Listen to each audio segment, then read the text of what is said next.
পরে ওইখানে যাতে আমরা আরো ভালো করতে পারি এই ইউনিয়ন থেকে, সেটা আমরা ওইভাবে আমাদের কাজ করতে হবে। সাবেক বর্তমান সবাইকে নিয়ে আমাদেরকে ঐক্যবদ্ধভাবে কাজ করে যেতে হবে।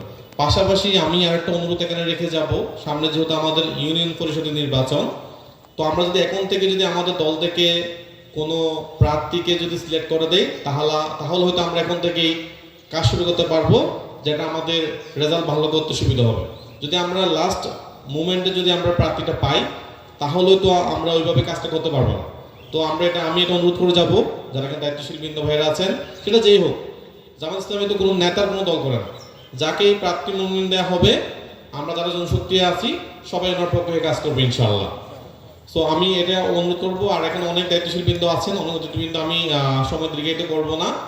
তো এটাই বলবো, আমরা যারা সাবেক বর্তমান যারা আছি সবাই ঐক্যবদ্ধভাবে যে কোনো প্রয়োজনে আমরা একসাথে কাজ করব, আর হতাশ আমরা হব না ইনশাআল্লাহ। সামনে যে দিন আসবে ইনশাআল্লাহ আমাদের ভালো সময় আসবে আর কি। তো সবাইকে আবারও উপস্থিত হওয়ার জন্য ধন্যবাদ এবং কৃতজ্ঞতা জানিয়ে আমার বক্তব্য শেষ করছি। আসসালামু আলাইকুম ওয়া রাহমাতুল্লাহি ওয়া বারাকাতুহু।